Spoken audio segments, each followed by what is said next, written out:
Assalamualaikum warahmatullahi wabarakatuh. Apa kabar semuanya? Semoga kita diberikan keberkahan dalam hidup oleh Allah Subhanahu wa taala. Amin ya rabbal alamin. Abu Nawas ditantang khatam Al-Quran dalam semalam. Di sebuah kota di Baghdad, para ulama, saudagar dan penduduk berkumpul di masjid setelah salat Asyar. Hari itu, seorang saudagar kaya raya bernama Abdul Jabbar berdiri di tengah keramaian dan berkata dengan lantang, "Barang siapa yang bisa mengkhatamkan Al-Quran dalam satu malam, aku akan memberinya 100 keping emas." Mendengar tantangan itu, semua orang saling pandang. Para ulama hanya tersenyum tipis, sementara para pemuda menggeleng tak percaya. Semua tahu bahwa membaca seluruh Al-Quran dalam satu malam bukanlah hal yang mudah. Bahkan para qari yang paling fasih pun butuh waktu berjam-jam tanpa henti untuk melakukannya. Namun di sudut masjid, Abu Nawas yang sedang duduk santai dengan kakinya disilangkan tiba-tiba tersenyum lebar. Dengan penuh percaya diri, ia berdiri dan berkata, "Wahai Tuan Abdul Jabbar, apakah tantangan ini serius? Jika seseorang benar-benar bisa mengkhatamkan Al-Quran dalam satu malam, kau akan menepati janjimu?" "Tentu saja, asalkan kau bisa membuktikannya besok pagi," kata Abdul Jabbar dengan penuh keyakinan. Abu Nawas mengangguk tenang. "Baik, aku menerima tantangan ini." Orang-orang terkejut. "Astaga, Abu Nawas, kau memang cerdik. Tapi ini bukan permainan kata-kata. Ini tentang membaca Al-Quran dari awal sampai akhir." Abu Nawas hanya tersenyum dan berkata, "Insya Allah, besok pagi aku akan membuktikannya." Ketika matahari terbenam, orang-orang mengira Abu Nawas akan duduk semalaman dengan mushaf di tangannya, membaca dengan kecepatan luar biasa. Namun yang terjadi justru sebaliknya. Setelah salat Isya, Abu Nawas pulang ke rumahnya, membuat secangkir teh, dan bersantai sebelum tidur. Kabar ini segera menyebar. "Hah? Abu Nawas malah tidur?" bisik seorang pemuda di masjid. "Wah, kali ini dia pasti gagal," kata yang lain. Abdul Jabbar yang mendengar kabar ini pun tersenyum puas. "Akhirnya Abu Nawas tidak bisa mengakaliku kali ini," gumamnya. Keesokan paginya, setelah sholat subuh, seluruh penduduk berkumpul di masjid. Semua mata tertuju pada Abu Nawas, menunggu bagaimana ia akan menjelaskan dirinya. "Abu Nawas," kata Abdul Jabbar dengan senyum penuh kemenangan, "apakah kau benar-benar telah mengkhatamkan Al-Quran dalam satu malam?" "Tentu saja," jawab Abu Nawas dengan tenang. Orang-orang mulai berbisik-bisik. Beberapa terlihat heran, sementara yang lain hanya menggeleng tak percaya. "Baik, kalau begitu, ceritakan bagaimana kau bisa melakukannya," tanya Abdul Jabbar, yang yakin kali ini Abu Nawas tidak bisa mengelak. Abu Nawas tersenyum dan berkata, "Tuan Abdul Jabbar, tidakkah kau tahu bahwa Rasulullah SAW pernah bersabda bahwa membaca surah Al-Ikhlas 3 kali pahalanya sama dengan membaca seluruh Al-Quran?" Semua orang terdiam. "Aku membaca surah Al-Ikhlas 3 kali dalam satu malam," lanjut Abu Nawas. "Dan karena Rasulullah SAW sendiri yang mengatakan pahalanya sama dengan khatam Al-Quran, maka aku telah memenuhi tantanganmu." Masjid tiba-tiba menjadi sunyi. Semua orang teringat hadis Rasulullah SAW yang memang menyebutkan keutamaan surah Al-Ikhlas. Abdul Jabbar melongo. Ia ingin membantah, tapi tidak bisa. Semua orang di sekelilingnya mulai tertawa dan mengangguk-angguk. "Abu Nawas benar. Dia memang tidak bohong," seru seseorang. Abdul Jabbar terpaksa menepati janjinya dan memberikan 100 keping emas kepada Abu Nawas. Namun sejak hari itu, ia bersumpah untuk tidak lagi memberikan tantangan tanpa berpikir dua kali, terutama jika Abu Nawas yang menerimanya. Dan seperti biasa, Abu Nawas pulang dengan kemenangan, kali ini dengan kantong emas yang lebih berat dan hati yang lebih ringan. Cerita selanjutnya, Abu Nawas dan lawan berat. Di Baghdad, siapa yang tidak kenal Abu Nawas? Ia dikenal sebagai orang paling cerdik di negeri itu. Dari urusan hukum, dagang, hingga lelucon, semua diselesaikannya dengan akal bulus yang tiada tanding. Namun, pada suatu hari, muncullah seorang pria asing dari negeri jauh bernama Qasim yang merasa dirinya lebih cerdas dari siapapun. Qasim adalah seorang ahli teka-teki yang sombong. Ketika mendengar nama Abu Nawas, ia langsung ingin menantangnya. Aku harus membuktikan bahwa aku lebih cerdik daripada Abu Nawas. Aku akan mempermalukannya di depan semua orang Baghdad, pikirnya. Maka Qasim pun pergi ke rumah Abu Nawas dengan langkah penuh percaya diri. Sesampainya di sana, ia berkata, "Wahai Abu Nawas, aku ingin menantangmu. Kita akan adu kecerdikan. Jika kau menang, aku akan memberimu 100 keping emas. Tapi jika aku yang menang, kau harus menyerahkan jubah kehormatanmu." Abu Nawas yang sedang menyiram tanaman dengan gayung yang bocor, menoleh dengan senyum iseng. Menarik. Aku tidak bisa menolak tantangan seperti ini. Baiklah, Qasim. Tapi kita tidak hanya akan mengadu teka-teki. Aku akan menambahkan sedikit kejutan dalam permainan kita. Qasim setuju tanpa berpikir panjang. Apapun aturannya, aku pasti menang. Qasim membuka tantangan dengan sebuah teka-teki yang menurutnya sangat sulit. Abu Nawas, sebutkan sesuatu yang bisa naik tetapi tidak pernah turun. Abu Nawas mengusap dagunya, lalu menjawab dengan tenang. Itu mudah sekali. Jawabannya adalah usia manusia. Setiap tahun usiaku bertambah, tetapi tidak pernah berkurang. Qasim terperangah. Ia mengira teka-teki itu akan membuat Abu Nawas bingung, tetapi ternyata dijawab dengan mudah. Namun, ia masih punya banyak trik. Giliran Abu Nawas. Baiklah Qasim, sekarang coba jawab teka-tekiku. Apa yang kau miliki, tetapi aku bisa mengambilnya tanpa menyentuhmu? Qasim berpikir keras. Harta? Tidak. Pikiranku? Tidak juga. Apa ini? Setelah beberapa menit ia menyerah. Apa jawabannya? Abu Nawas tertawa. Bayanganmu. Aku bisa berdiri di atas bayanganmu tanpa menyentuhmu. Orang-orang yang berkumpul di sekitar mereka tertawa terbahak-bahak. Qasim mulai merasa panas dingin. Aku harus menang di babak terakhir, pikirnya. Karena merasa kalah dalam teka-teki, Qasim memutuskan untuk beralih ke tantangan fisik. Abu Nawas, cukup dengan teka-teki. Sekarang kita adu kekuatan. Kita akan bergulat. Jika engkau bisa mengalahkanku, kau adalah pemenangnya. Abu Nawas melirik Qasim dari atas sampai bawah. Badan Qasim besar dan berotot seperti penjaga istana. Sementara Abu Nawas, badannya lebih cocok untuk bersembunyi di belakang karung gandum. Abu Nawas mengangkat tangan. Tidak. Aku tahu aku pasti kalah kalau kita bergulat. Tapi bagaimana kalau kita beradu kekuatan dengan cara yang lebih unik? Unik bagaimana? Tanya Qasim penasaran. Abu Nawas tersenyum licik. Mari kita pergi ke sumur tua di pinggiran kota. Kita akan melempar batu ke dalam sumur.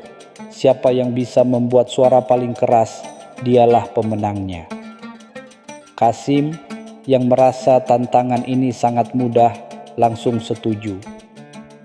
Aku akan membuat suara yang begitu keras sampai terdengar di seluruh Baghdad. Sesampainya di sumur, Qasim mengambil batu sebesar kepalan tangannya dan melemparkannya ke dalam sumur. Batu itu jatuh dengan suara keras, blur. Orang-orang bertepuk tangan. Wah, itu suara yang sangat keras.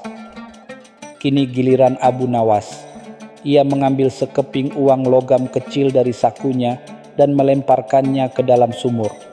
Anehnya, begitu logam itu jatuh, terdengar suara dentuman besar. Boom, seperti ledakan meriam. Qasim terkejut, begitu pula semua orang yang menonton. Bagaimana bisa batu kecil menghasilkan suara sebesar itu? Abu Nawas tertawa sambil menunjuk ke dasar sumur. Ah Qasim, aku tahu kau suka pamer kekuatan. Jadi tadi pagi aku sudah menyiapkan kejutan. Aku memasang drum besar di dasar sumur. Batu kecilku jatuh tepat di atasnya. Takjil yang menghilang. Di suatu sore di bulan Ramadan, Abu Nawas duduk di depan rumahnya sambil menatap nampan takjil yang sudah siap untuk berbuka. Ada kurma, roti madu, dan segelas susu kambing. Perutnya sudah keroncongan, tapi ia tetap sabar menunggu azan maghrib. Di seberang jalan, Abu Jahil memperhatikan dari kejauhan. Perutnya juga lapar, tapi masalahnya ia tidak punya takjil. Melihat makanan Abu Nawas, ia mulai berpikir bagaimana cara mendapatkannya tanpa harus meminta. Kalau bisa didapat tanpa usaha, kenapa harus repot? Pikirnya. Lalu muncullah idenya.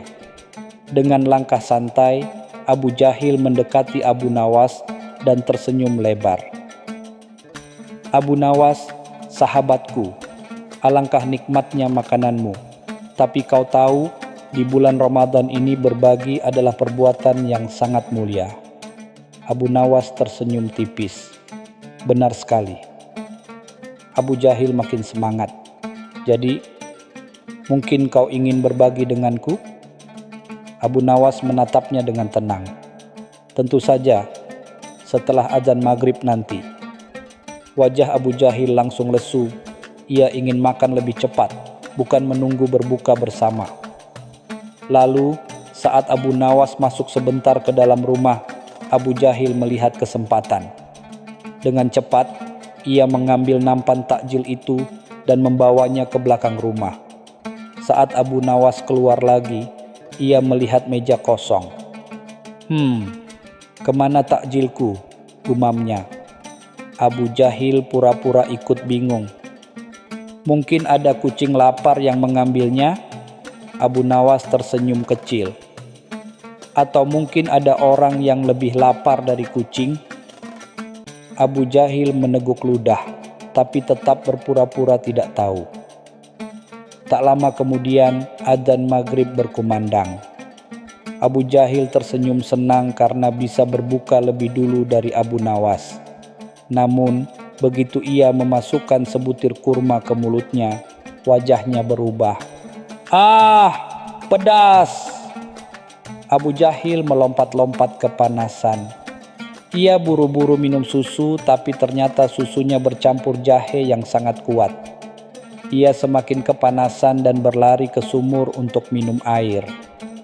Ternyata Abu Nawas sudah menduga rencana Abu Jahil. Ia sengaja menyiapkan jebakan dengan menukar kurmanya dengan kurma yang diisi cabai, rotinya ditaburi merica, dan susunya dicampur jahe super pedas. Melihat Abu Jahil kepanasan, Abu Nawas menghampirinya sambil tersenyum. Bagaimana rasanya berbuka dengan makanan yang bukan milikmu, Abu Jahil? Tanyanya. Abu Jahil yang masih kepedasan hanya bisa menggeleng lemah. Sebagai pelajaran, Abu Jahil akhirnya harus mengganti takjil yang ia curi dengan membelikan makanan berbuka untuk Abu Nawas selama 3 hari berturut-turut. Sejak hari itu ia tidak lagi berani mengambil makanan orang lain, apalagi saat perut sedang kosong. Cerita selanjutnya. Rahasia air suci yang bisa menghidupkan orang mati. Pada suatu hari di Baghdad, Abu Nawas sedang bersantai di depan rumahnya sambil menikmati semangkuk sup hangat. Di tengah ketenangannya, tiba-tiba datang Farid, seorang pedagang licik yang terkenal suka menipu demi keuntungan. Farid tampak gelisah dan keringat bercucuran di dahinya. "Abu Nawas, aku dalam masalah besar. Kau harus menolongku," kata Farid dengan suara putus asa. Abu Nawas menatapnya sambil tersenyum. "Farid, masalah apa lagi yang kau bawa kali ini? Jangan bilang kau berhutang pada seluruh penduduk pasar." Farid menggeleng. "Bukan itu, masalahnya lebih buruk. Aku baru saja menjual seekor kuda kepada seorang saudagar kaya, tetapi beberapa jam setelah kuda itu sampai di rumahnya, kuda itu mati. Sekarang saudagar itu marah besar dan menuduhku menipunya. Dia mengancam akan melaporkanku kepada hakim." Abu Nawas mengusap janggutnya, lalu tersenyum penuh arti. "Ah, masalah kecil. Aku punya solusi. Tapi kau harus mengikuti instruksiku dengan tepat." "Apapun itu, aku akan melakukannya," jawab Farid penuh semangat. Abu Nawas berdiri dan berkata, "Baiklah, dengarkan aku. Kau akan mengatakan kepada saudagar itu bahwa engkau memiliki sebotol air suci yang dapat menghidupkan kembali kuda yang sudah mati. Katakan padanya bahwa jika ia menyiramkan air itu ke tubuh kuda, kuda tersebut akan hidup kembali." Farid mengerutkan alis. Air suci yang bisa menghidupkan orang mati? Itu terdengar gila. Abu Nawas tersenyum lebar. "Tepat sekali, tapi tenang saja. Aku akan memberimu sebotol air dan kau hanya perlu meyakinkannya." Dengan sedikit ragu, Farid menerima botol berisi air biasa dari Abu Nawas. "Ini dia, air suci. Pergilah dan lakukan sesuai rencana." Farid pun pergi menemui saudagar kaya itu. Di depan saudagar, ia berbicara dengan penuh percaya diri. "Tuan saudagar, aku sangat menyesal atas kejadian ini. Namun aku punya solusi. Ini adalah air suci yang sangat langka. Jika kau menyiramkan air ini ke tubuh kuda, ia akan hidup kembali dalam waktu 3 hari. Saudagar itu terkejut. "Benarkah? Baiklah, kita coba saja." Farid dan saudagar pergi ke kandang kuda yang sudah mati. Dengan penuh drama, Farid menyiramkan air suci itu ke tubuh kuda sambil berdoa keras-keras. Namun tentu saja tidak ada yang terjadi. Saudagar mulai ragu. Kenapa kuda ini tidak hidup kembali? Farid langsung mengingat instruksi Abu Nawas dan berkata, "Oh, tentu saja Tuan Saudagar. Aku lupa memberitahu bahwa air suci ini butuh waktu 3 hari untuk menunjukkan keajaibannya. Bersabarlah dan kau akan melihat hasilnya." Saudagar itu setuju untuk menunggu 3 hari. Farid kembali ke rumah Abu Nawas dengan perasaan lega. "Abu Nawas, aku sudah melakukan sesuai dengan instruksimu. Tapi bagaimana jika 3 hari berlalu dan kuda itu tetap tidak hidup?" Abu Nawas tertawa kecil. "Tenang saja Farid. Dalam waktu 3 hari, saudagar itu akan melupakan amarahnya. Kalau dia masih bertanya, cukup katakan bahwa air itu hanya bekerja jika kuda tersebut benar-benar ingin hidup kembali. Kalau tetap mati, berarti kuda itu sudah bahagia di alam sana dan tidak ingin kembali." 3 hari kemudian, saudagar menemui Farid. "Kuda itu tetap mati. Apa yang kau katakan soal air suci itu?" "Farid, yang kini lebih percaya diri, menjawab, "Ah, Tuan Saudagar, itu berarti kudamu sudah menemukan kedamaian di alam sana. Kita harus menghormati pilihannya dan tidak memaksanya kembali ke dunia ini." Saudagar terdiam. Meski penjelasan itu terdengar aneh, ia merasa bahwa ada kebijaksanaan di balik kata-kata Farid. "Baiklah, kalau begitu aku tidak akan mempermasalahkannya lagi. Terima kasih atas usahamu." Setelah Saudagar pergi, Farid kembali menemui Abu Nawas. "Abu Nawas, kau benar-benar jenius. Air suci itu berhasil menyelamatkanku." Farid pun belajar satu pelajaran berharga. Meski terkenal licik, kali ini ia sadar bahwa kecerdikan Abu Nawas tidak bisa dikalahkan.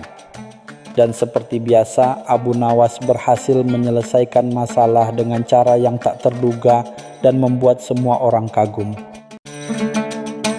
Cerita selanjutnya, Abu Nawas tidur seharian di bulan puasa, tapi tetap mendapatkan pahala. Di sebuah desa hiduplah Abu Nawas yang terkenal cerdas dan jenaka. Namun, ada satu orang yang selalu iri padanya, yaitu tetangganya, Abu Jahil. Ia selalu mencari cara untuk mempermalukan Abu Nawas, terutama di hadapan orang banyak. Suatu hari di bulan Ramadan, Abu Jahil melihat Abu Nawas baru keluar dari rumahnya menjelang waktu ashar. Wajahnya masih terlihat mengantuk, bahkan ia sempat menguap panjang. Melihat itu, Abu Jahil langsung tertawa dan berseru, "Wahai Abu Nawas, apa kau tidur sepanjang hari?" Abu Nawas tersenyum santai. "Benar sekali, wahai tetanggaku." Orang-orang yang mendengar hal itu ikut tertawa. Abu Jahil semakin bersemangat untuk mempermalukan Abu Nawas. Astaga, orang-orang berpuasa dengan bekerja dan beribadah, sementara kau malah tidur. Apa gunanya puasamu kalau hanya malas-malasan? Abu Nawas tetap tenang dan menjawab, "Justru karena tidur, saya mendapatkan pahala yang lebih banyak dari banyak orang yang terjaga." Abu Jahil mengernyitkan dahi. Mana mungkin tidur lebih berpahala daripada ibadah? Dengan tenang, Abu Nawas menjelaskan, "Semalam saya menghabiskan waktu untuk sholat malam, berdoa, membaca Al-Quran, dan merenungkan kebesaran Allah hingga menjelang sahur. Setelah sahur dan sholat subuh, saya pun kembali beribadah hingga matahari terbit. Namun, karena kelelahan, saya pun tertidur." Abu Jahil masih tidak puas, tapi itu tetap saja tidur. Sementara orang lain bekerja keras mencari nafkah di siang hari, kau hanya bermalas-malasan. Abu Nawas tersenyum. "Tidur saya bukanlah tidur biasa. Saya tidur agar tidak membicarakan keburukan orang lain, tidak berdebat tanpa manfaat, dan tidak marah-marah dalam keadaan lapar." Bukankah Rasulullah bersabda bahwa orang yang berpuasa harus menahan diri dari perkataan dan perbuatan buruk? Maka tidur saya yang menjauhkan diri dari dosa tentu berpahala besar. Orang-orang mulai mengangguk-angguk tanda setuju. Namun Abu Jahil masih belum mau menyerah. "Lalu, kalau semua orang tidur seperti kau, siapa yang akan bekerja? Bagaimana kalau semua orang malas seperti ini?" Abu Nawas tersenyum lebih lebar. "Tidak demikian, wahai tetanggaku. Jika seseorang tidur karena malas dan meninggalkan kewajibannya, tentu ia berdosa. Namun, jika seseorang tidur setelah beribadah agar tetap terjaga puasanya dan menghindari perbuatan dosa, maka tidurnya pun bernilai ibadah." Abu Jahil kehabisan kata-kata. Ia tidak bisa membantah logika Abu Nawas. Orang-orang pun mulai berbisik bahwa Abu Jahil hanya iri tanpa alasan. Dengan kesal, Abu Jahil berkata, "Sudahlah, aku tak mau mendengar ocehanmu lagi. Pergilah dan tidur sesukamu." Abu Nawas tertawa kecil melangkah kembali ke rumahnya sambil berkata, "Terima kasih wahai tetanggaku. Dengan ini saya bisa tidur lebih nyenyak dan tetap mendapat pahala." Orang-orang yang mendengar pun tertawa. Sementara Abu Jahil hanya bisa berdiri dengan wajah cemberut semakin iri dengan kepintaran Abu Nawas. Cerita selanjutnya, trik Abu Nawas menyelamatkan diri dari hukuman mati. Pada suatu hari Abu Nawas sedang berjalan di pasar Baghdad. Seperti biasa, ia tersenyum kepada setiap orang yang lewat. Namun, nasib malang datang tanpa diduga. Abu Jahil, musuh lamanya yang selalu iri, kembali berusaha menjebaknya. Abu Jahil melihat kesempatan ketika seekor kuda kerajaan lepas dan berlari di pasar. Ia segera memanfaatkan situasi ini untuk menjerumuskan Abu Nawas. Dengan liciknya, Abu Jahil melapor kepada penjaga istana bahwa Abu Nawas telah mencuri kuda milik raja. "Aku melihat dengan mata kepalaku sendiri, Abu Nawas yang membawa kuda itu kabur," kata Abu Jahil dengan penuh keyakinan. Tanpa penyelidikan lebih lanjut, para penjaga menangkap Abu Nawas dan membawanya ke istana. Di hadapan hakim kerajaan, Abu Nawas berdiri dengan tenang. "Abu Nawas," kata hakim dengan suara lantang, "kau dituduh mencuri kuda milik raja. Jika terbukti bersalah, hukumanmu adalah mati." Semua orang yang hadir terkejut. Mereka tahu Abu Nawas adalah orang cerdas, tapi kali ini situasinya benar-benar sulit. Namun, Abu Nawas tetap tenang dan tersenyum. "Yang mulia, bolehkah aku berbicara sebelum keputusan diambil?" tanya Abu Nawas dengan sopan. Hakim mengangguk. "Bicara, tapi kata-katamu tidak akan mengubah keputusan, kecuali kau punya alasan yang sangat kuat." Abu Nawas mengusap janggutnya, berpikir sejenak, lalu berkata, "Baiklah, aku akan mengaku. Tapi sebelum itu, izinkan aku memberikan raja hadiah yang sangat istimewa. Aku bisa mengajarkan seekor keledai berbicara." Semua orang terperangah. Hakim tertawa kecil. "Mengajarkan keledai berbicara, itu mustahil." "Tentu tidak, Yang Mulia," kata Abu Nawas dengan penuh keyakinan. "Tapi ini bukan pekerjaan mudah. Aku butuh waktu 1 tahun penuh untuk melatih keledai itu. Jika dalam setahun keledai itu bisa berbicara, hukumanku dibatalkan. Jika tidak, aku siap menerima hukuman mati." Hakim terdiam, mempertimbangkan usul itu. Ia tahu bahwa mengajarkan keledai berbicara terdengar seperti lelucon, tapi rasa penasaran mengalahkan segalanya. Akhirnya ia setuju. "Baiklah Abu Nawas, kau punya waktu 1 tahun. Jika dalam setahun keledai itu bisa berbicara, kau bebas." Abu Nawas dibebaskan, dan ia membawa pulang seekor keledai yang disediakan oleh istana. Di rumah, Abu Jahil datang dengan wajah sinis. "Abu Nawas, kau benar-benar gila.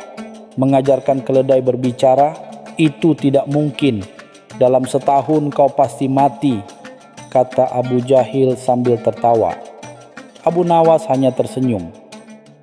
"Abu Jahil, kau mungkin benar, tapi setahun adalah waktu yang lama. Dalam waktu itu ada banyak kemungkinan. Mungkin keledainya mati, mungkin rajanya mati, atau mungkin kau yang mati karena terlalu banyak iri hati." Mendengar itu, Abu Jahil terdiam dengan wajah merah padam. Ia tak bisa membantah kecerdikan Abu Nawas. Waktu terus berlalu. Setiap hari Abu Nawas membawa keledainya ke pasar dan berpura-pura melatihnya berbicara. Orang-orang mulai tertawa melihat keledai itu, menganggap Abu Nawas sudah benar-benar gila. Namun dalam hatinya, Abu Nawas tahu bahwa ia telah memenangkan waktu yang sangat berharga. Dan benar saja, sebelum setahun berlalu, raja meninggal dunia karena sakit mendadak. Penggantinya, raja baru, tidak tertarik lagi pada keledai yang bisa berbicara. Hakim pun memanggil Abu Nawas dan berkata, "Abu Nawas, dengan meninggalnya raja, semua urusan lama dianggap selesai. Kau bebas dari tuduhan apapun."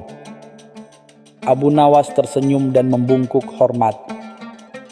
"Terima kasih yang mulia. Sepertinya keledai itu masih harus belajar lebih banyak sebelum bisa berbicara." Semua orang di istana tertawa, sementara Abu Jahil pergi dengan wajah masam. Dan seperti biasa, Abu Nawas berhasil menyelamatkan dirinya dari situasi yang paling sulit dengan kecerdasan dan trik yang luar biasa. Kisah selanjutnya. Cara Abu Nawas agar puasa tanpa haus. Hari itu panasnya luar biasa. Matahari menggantung di langit seperti lampu minyak raksasa yang kehabisan sumbu, membakar segala yang ada di bawahnya. Abu Nawas duduk santai di bawah pohon kurma di depan rumahnya, menikmati angin sepoi-sepoi yang tersisa. Tiba-tiba dari kejauhan datanglah seorang pria dengan wajah merah padam dan napas tersengal. Itu Hamid, sahabat lamanya, yang kini tampak seperti roti yang baru saja keluar dari oven. "Abu Nawas, tolong aku!" seru Hamid begitu sampai. Ia langsung menjatuhkan diri di sebelah Abu Nawas sambil mengipasi wajahnya dengan sorban. Abu Nawas menoleh dengan santai. "Subhanallah Hamid, aku hampir tidak mengenalimu. Kenapa wajahmu seperti ayam panggang?" Hamid mengusap peluh di dahinya. "Aku berpuasa Abu Nawas, dan panasnya luar biasa. Tenggorokanku serasa padang pasir yang sudah 1000 tahun tak kena hujan." Abu Nawas tertawa kecil. "Sabar Hamid, begitulah puasa, harus tahan lapar dan haus." Hamid mengeluh. "Tapi aku ingin tahu, adakah cara agar bisa berpuasa tanpa merasa haus?" Abu Nawas mengusap janggutnya, berpura-pura berpikir dalam-dalam. Lalu, dengan senyum penuh akal ia berkata, "Oh, tentu ada Hamid." Hamid mendekat, menatap Abu Nawas dengan penuh harapan. "Apa itu?"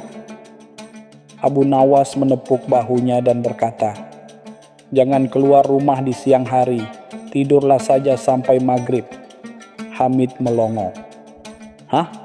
Jadi aku harus tidur sepanjang hari?" Abu Nawas mengangguk serius. "Tentu, kalau kau tidur, kau tidak akan merasa haus, bukan?" Hamid berpikir sejenak, lalu menggeleng. "Tapi itu kan malas sekali. Masa aku puasa hanya untuk tidur?" Abu Nawas tertawa. "Kau yang minta cara supaya tidak merasa haus, bukan?" Hamid menghela napas.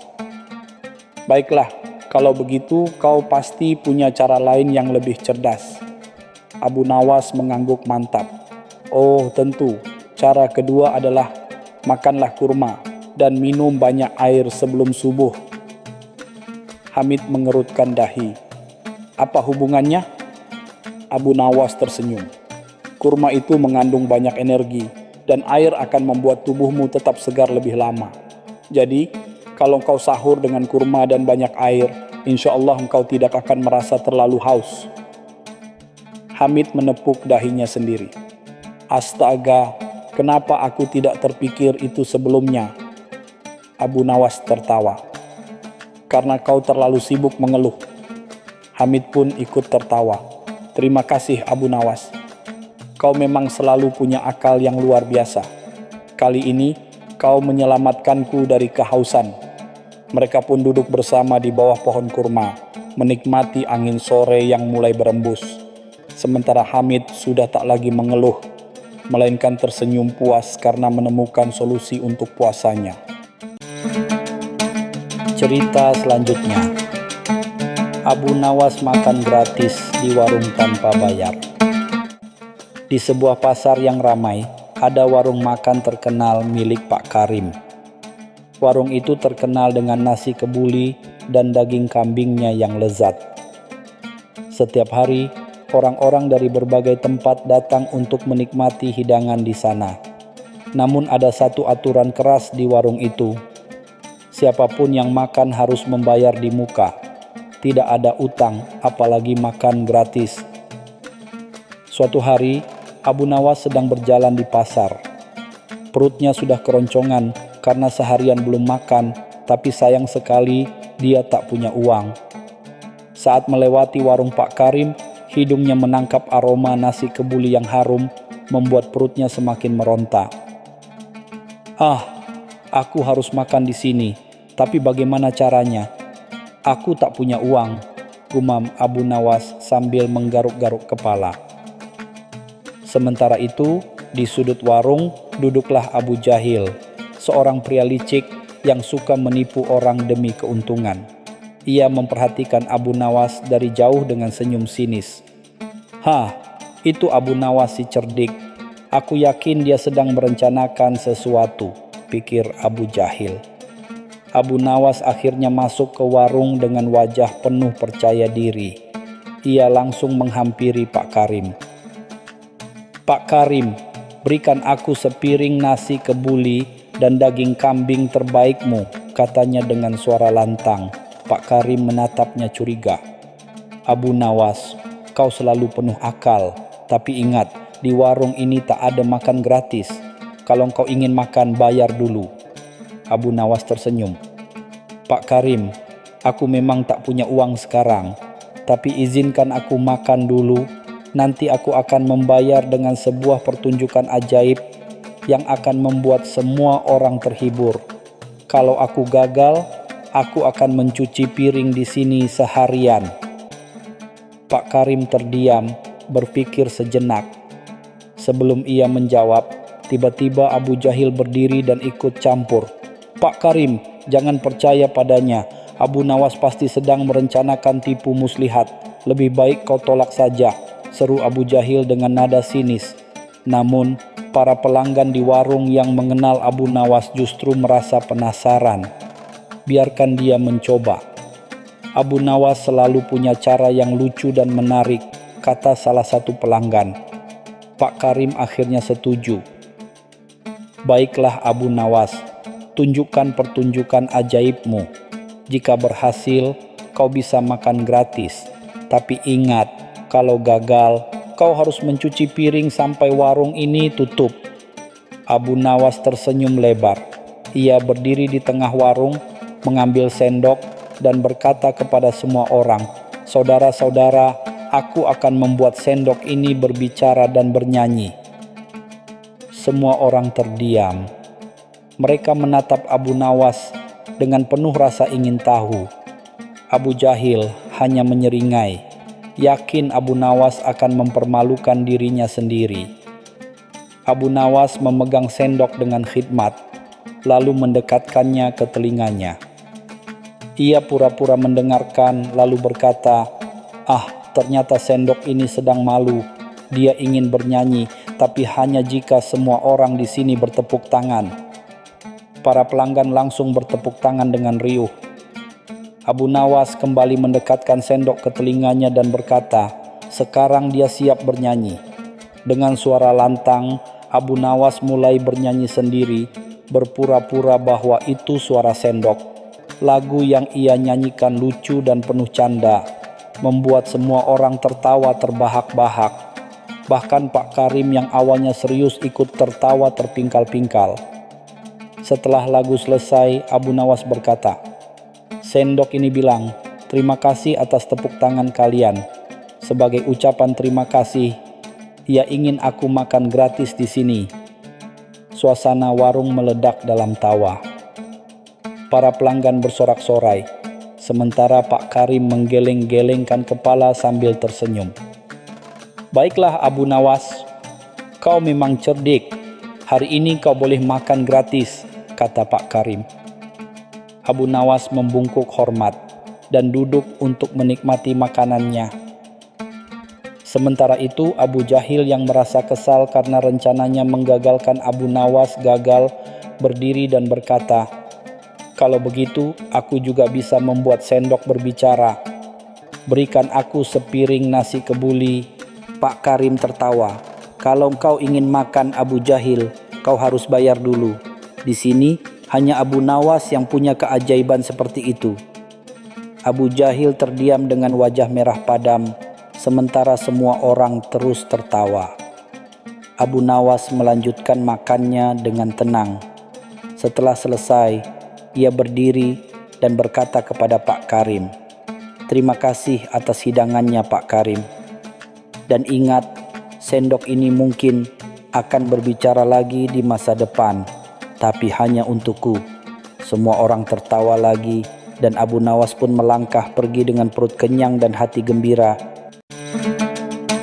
Cerita selanjutnya, Abu Nawas dikubur hidup-hidup tapi masih bisa tertawa. Di sebuah desa kecil, Abu Nawas dikenal sebagai orang yang cerdas dan selalu bisa keluar dari situasi sulit dengan cara yang lucu dan tak terduga. Namun, di desa itu juga tinggal Abu Jahil, orang yang selalu iri pada kecerdikan Abu Nawas dan sering berusaha menjebaknya. Suatu hari, Abu Jahil mendapat ide licik untuk mempermalukan Abu Nawas di depan semua orang.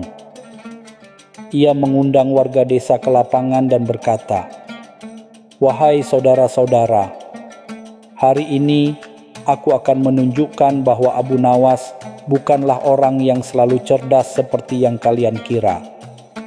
Aku menantangnya untuk dikubur hidup-hidup selama 1 jam.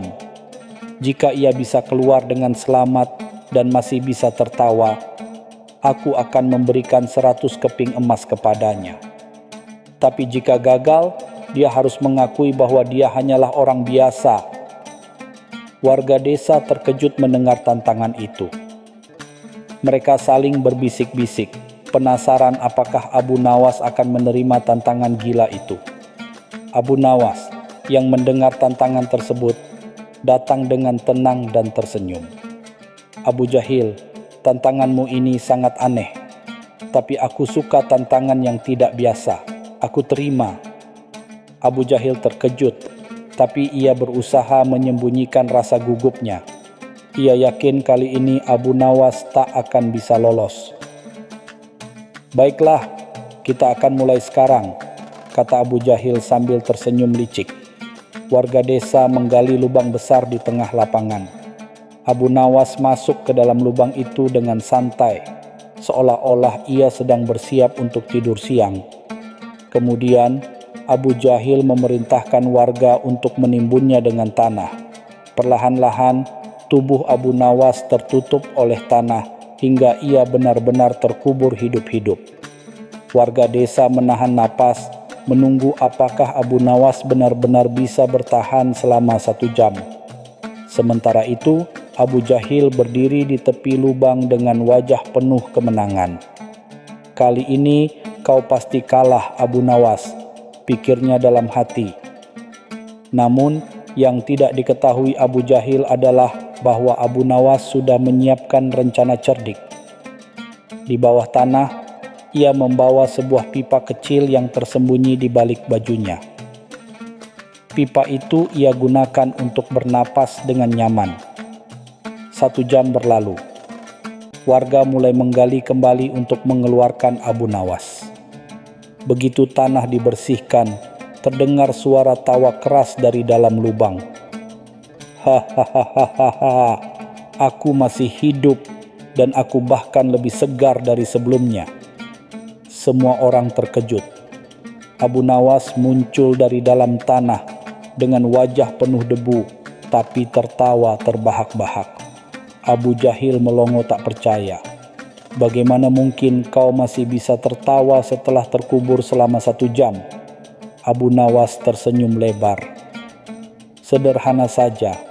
Di dalam tanah, aku membayangkan wajahmu yang penuh rasa percaya diri saat berpikir bahwa aku tak akan bisa keluar. Semakin aku membayangkannya, semakin lucu rasanya. Aku tertawa terus sampai lupa kalau aku sedang dikubur." Warga desa tertawa terpingkal-pingkal. Mereka kagum pada kecerdikan Abu Nawas dan mulai mengejek Abu Jahil. Abu Jahil yang malu besar mencoba membela diri. Itu pasti kebetulan. Kalau begitu, aku juga bisa melakukannya, katanya dengan suara lantang. Baiklah, kalau kau yakin, silakan dicoba, kata Abu Nawas dengan senyum licik. Kami akan menguburmu selama 1 jam. Jika kau masih bisa tertawa, aku akan mengakui bahwa kau lebih cerdas dariku. Abu Jahil yang terjebak oleh kata-katanya sendiri tak punya pilihan selain masuk ke lubang itu. Warga desa mulai menimbunnya dengan tanah. Namun, tak seperti Abu Nawas, Abu Jahil tidak punya rencana apapun. 5 menit pertama ia masih tenang, tapi begitu tanah semakin menutup wajahnya, ia mulai panik. Lepaskan aku tidak bisa bernapas, teriak Abu Jahil dari dalam tanah. Warga desa segera menggali dan mengeluarkannya. Abu Jahil keluar dengan wajah pucat dan napas terengah-engah.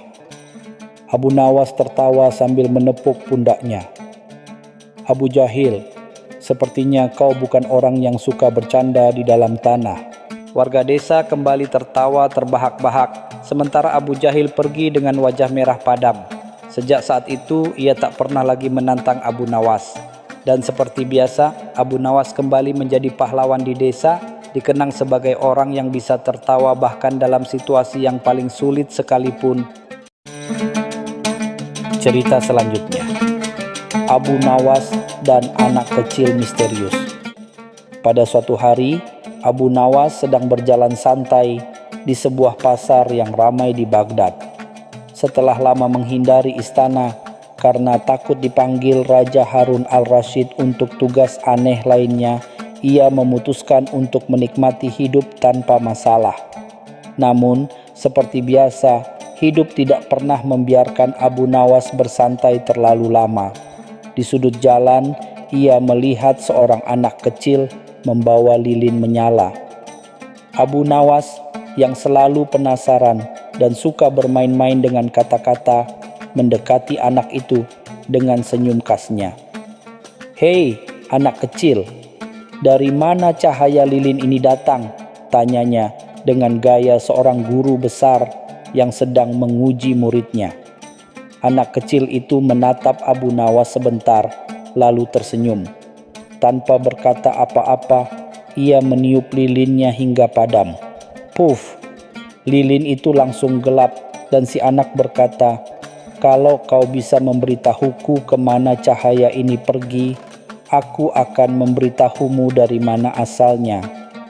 Abu Nawas terdiam. Ia menggaruk-garuk kepalanya yang tidak terlalu gatal. Orang-orang di sekitar mulai berbisik, tertawa kecil, dan menunggu jawaban Abu Nawas karena biasanya ia yang membuat orang lain terdiam, bukan sebaliknya. Setelah beberapa detik berpikir, Abu Nawas tertawa keras. "Wahai anak kecil, kalau kau lebih tua sedikit, aku pasti akan mengajakmu bertukar tempat. Aku jadi murid, kau jadi guru," katanya sambil mengusap janggutnya. Si anak kecil tersenyum puas, merasa menang dalam debat singkat itu. Namun Abu Nawas tidak akan menjadi Abu Nawas jika ia menyerah begitu saja. Dengan cepat, ia mengeluarkan sekeping uang perak dan berkata, "Baiklah, aku mengaku kalah. Tapi bagaimana kalau kita bermain satu tantangan lagi? Jika aku menang, kau harus memberitahuku siapa sebenarnya dirimu." Anak kecil itu berpikir sejenak lalu mengangguk. "Setuju. Tapi apa tantangannya?" tanyanya penasaran. Abu Nawas menunduk, mengambil segenggam pasir dari tanah dan berkata, "Aku akan melemparkan pasir ini ke udara. Jika kau bisa menangkap semuanya tanpa ada sebutir pun yang jatuh, kau menang. Jika ada yang jatuh, aku yang menang." Anak kecil itu terkejut, matanya membesar. "Itu mustahil," katanya. Abu Nawas tersenyum lebar. "Kalau begitu anak kecil, jawabanmu tadi juga mustahil. Cahaya tidak pergi kemana-mana, ia hanya berubah bentuk. Sama seperti pasir ini, ia tidak hilang, hanya berpindah. Orang-orang yang berkumpul mulai bertepuk tangan. Anak kecil itu menatap Abu Nawas dengan kagum. "Baiklah, kau menang, tapi aku punya kejutan untukmu. Besok temui aku di alun-alun kota. Aku punya sesuatu yang akan membuatmu semakin penasaran," kata si anak kecil dengan misterius, lalu berlari pergi sebelum Abu Nawas sempat bertanya lebih jauh. Abu Nawas hanya bisa menghela napas dan tertawa kecil. "Astaga, sepertinya aku baru saja bertemu dengan versi kecil diriku." Pagi itu Abu Nawas bergegas menuju alun-alun kota dengan semangat. Ia masih penasaran siapa sebenarnya anak kecil yang kemarin mengalahkannya dengan satu tiupan lilin. Jangan-jangan dia murid filsuf terkenal atau malah penyihir cilik, pikir Abu Nawas sambil membayangkan anak itu memakai jubah hitam dan mengangkat tongkat sihir. Saat tiba di alun-alun, Abu Nawas melihat anak itu sudah menunggunya. Kali ini anak itu tidak membawa lilin, melainkan sebuah botol kecil berisi air. "Ah, kau datang juga, Abu Nawas," sapa anak itu dengan senyum penuh arti. "Tentu saja, aku tidak bisa tidur semalaman memikirkan siapa dirimu. Jangan-jangan kau malaikat yang menyamar?" ujar Abu Nawas dengan nada bercanda. Anak itu tertawa. "Aku bukan malaikat, Abu Nawas, tapi aku punya teka-teki lain untukmu." Anak itu mengangkat botol kecil yang dibawanya dan bertanya, "Menurutmu apakah air dalam botol ini bisa memenuhi seluruh dunia?" Abu Nawas menatap botol itu lalu menatap anak itu dengan bingung. "Hah? Itu mustahil.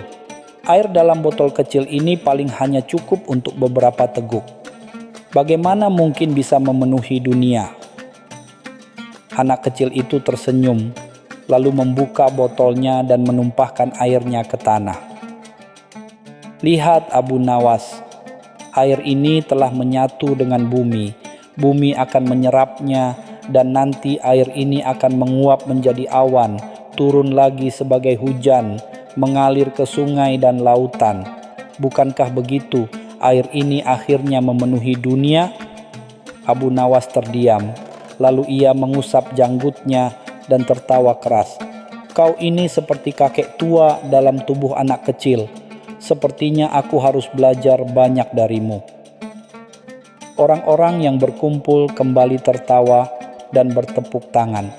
Namun, sebelum Abu Nawas bisa mengajukan pertanyaan balik, anak itu berkata, "Aku harus pergi, tapi jika kau ingin bertemu denganku lagi, datanglah ke sungai di belakang kota besok pagi."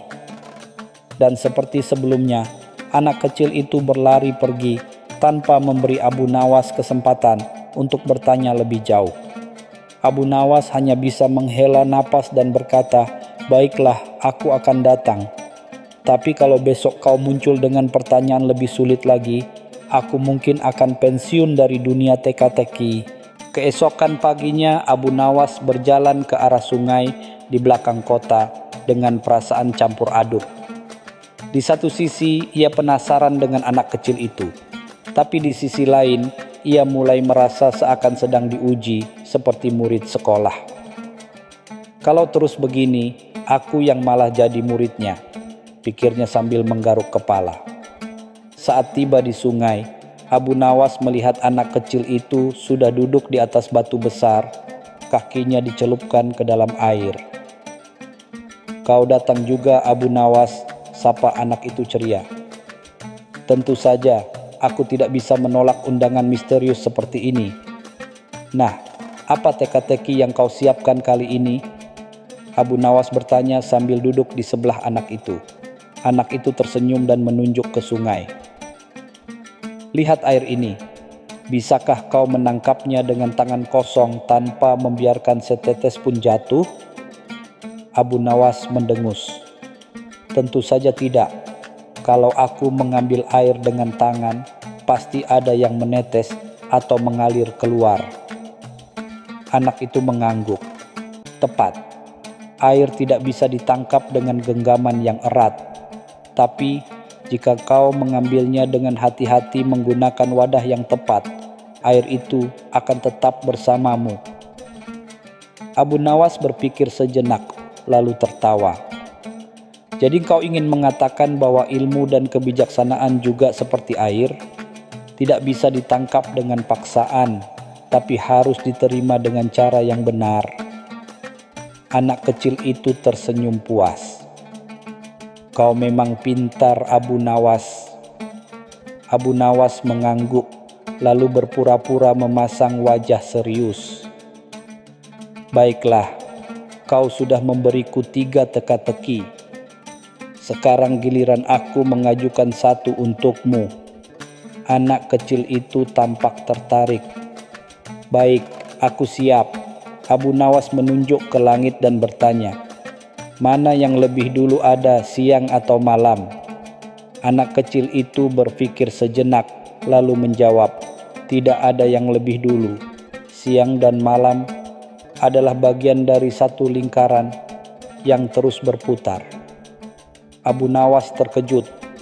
Ia mengira anak itu akan kebingungan, tapi ternyata jawabannya sangat bijak. Anak itu tersenyum lagi dan berkata, "Sekarang aku harus pergi. Jika kau ingin tahu siapa aku sebenarnya, datanglah ke masjid besar besok sebelum subuh." Abu Nawas memandangi anak itu yang kembali berlari pergi. Baiklah, aku akan datang. Tapi setelah ini, aku benar-benar ingin tahu siapa sebenarnya anak ini," katanya sambil menghela napas. Pagi masih buta saat Abu Nawas berjalan menuju masjid besar. Udara dingin menusuk tulang dan jalanan masih sepi. Ia menutupi tubuhnya dengan jubah tebal sambil bergumam, "Astaga, aku Abu Nawas si cerdik dan jenaka, sekarang berlari-lari memenuhi undangan anak kecil. Aku harus tahu siapa dia sebenarnya." Saat tiba di masjid, ia melihat anak itu sudah duduk di serambi, menundukkan kepala seolah sedang berdoa. Abu Nawas mendekatinya dan duduk di sebelahnya. "Aku datang seperti yang kau minta. Sekarang jawab pertanyaanku. Siapa sebenarnya engkau?" Tanyanya penuh rasa ingin tahu. Anak kecil itu tersenyum lembut, matanya berbinar dalam cahaya fajar yang mulai merekah.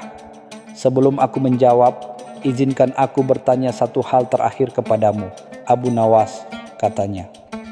Abu Nawas menghela napas. "Baiklah, ini pertanyaan terakhir kan? Ayo, tanyakan." Anak kecil itu menunjuk ke arah matahari yang mulai terbit dan bertanya, "Menurutmu, apakah cahaya ini milik matahari atau milik dunia?" Abu Nawas mengernyit. "Tentu saja cahaya ini berasal dari matahari," katanya yakin. Anak kecil itu mengangguk. "Benar, tapi apakah dunia bisa hidup tanpa cahaya itu?" Abu Nawas berpikir sejenak. "Tidak. Tanpa cahaya matahari, dunia akan gelap dan tak ada kehidupan." Anak itu tersenyum. "Begitulah juga dengan ilmu dan kebijaksanaan. Ia datang dari Sang Pemberi Cahaya, tetapi menyinari seluruh dunia. Dan orang yang benar-benar mencarinya akan selalu menemukan jalan menuju sumber cahaya itu." Abu Nawas menatap anak kecil itu dengan kagum. "Aku mengerti. Kau bukan anak biasa, bukan?"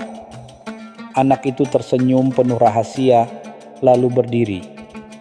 "Aku hanyalah seorang hamba yang ingin mengingatkan bahwa ilmu sejati bukan hanya untuk diperdebatkan, tetapi untuk menerangi hati."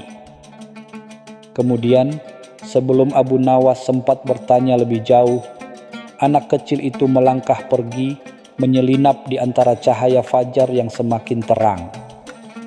Abu Nawas hanya bisa duduk termenung. Astaga, aku telah ditipu oleh seorang bijak dalam tubuh anak kecil. Tapi, aku tidak merasa kalah. Aku justru merasa lebih kaya. Ia bangkit, tersenyum, dan berjalan pulang. Hari itu, Abu Nawas belajar sesuatu yang lebih besar dari sekadar teka-teki. Ilmu sejati bukan untuk menang dalam perdebatan, tetapi untuk menuntun hati menuju cahaya kebenaran. Cerita selanjutnya, Abu Nawas mengerjai Abu Jahil yang serakah. Pada suatu hari, Abu Nawas sedang berjalan di pasar ketika dia bertemu dengan Abu Jahil, seorang pedagang kaya yang terkenal sangat licik dan suka memanfaatkan orang lain. Melihat Abu Nawas, Abu Jahil langsung tersenyum licik dan berpikir untuk mempermainkannya. "Hai Abu Nawas," sapa Abu Jahil dengan nada penuh tipu muslihat. "Kau tahu, aku baru saja menemukan sebuah guci ajaib. Guci ini bisa menggandakan segala sesuatu yang kau masukkan ke dalamnya. Mau kau coba?" Abu Nawas mengerutkan kening, pura-pura tertarik. "Benarkah? Bisa menggandakan apa saja?" "Tentu saja," jawab Abu Jahil dengan meyakinkan. "Kau masukkan 1 koin emas, maka akan keluar 2. Masukkan sepotong roti, keluar 2 potong." Abu Nawas tahu ini pasti tipu muslihat Abu Jahil untuk menipunya. Namun dia memutuskan untuk berpura-pura percaya dan membalik keadaan. "Baiklah Abu Jahil, aku ingin mencobanya. Tapi sebelum aku masukkan koin emas, mari kita uji dulu dengan sesuatu yang lain." Abu Nawas kemudian mengambil sebutir telur dari sakunya dan berkata, "Aku akan masukkan telur ini. Jika benar keluar 2 telur, aku akan percaya." Abu Jahil setuju dengan senyum licik. Dia mengambil guci itu dan memasukkan telur ke dalamnya, lalu menutupnya rapat-rapat. Beberapa saat kemudian, dia membuka guci itu dan ternyata benar, di dalam guci ada 2 butir telur. Abu Nawas pura-pura terkejut. "Wah, luar biasa. Guci ini benar-benar ajaib," katanya dengan suara kagum. Abu Jahil tertawa kecil. "Nah, sekarang masukkan koin emasmu, Abu Nawas." Abu Nawas menggeleng. "Tidak, aku punya ide yang lebih baik. Mengapa kita tidak mencoba sesuatu yang lebih besar?" Abu Jahil mengerutkan alis. "Apa maksudmu?" Abu Nawas tersenyum. "Mari kita masukkan aku ke dalam guci itu, sehingga akan keluar 2 Abu Nawas. Bayangkan betapa hebatnya dunia jika ada 2 aku." Abu Jahil terdiam, bingung. "Tapi itu tidak mungkin. Kau tidak akan muat di dalam guci." Abu Nawas tertawa terbahak-bahak. "Nah, itulah bedanya antara akal sehat dan tipu muslihat Abu Jahil. Kau pikir aku akan tertipu oleh guci palsumu? Jika guci ini bisa menggandakan segala sesuatu, tentu dunia sudah penuh dengan emas dan roti." Orang-orang yang mendengar percakapan mereka di pasar ikut tertawa. Abu Jahil hanya bisa menunduk malu, sementara Abu Nawas berjalan pergi dengan penuh kemenangan.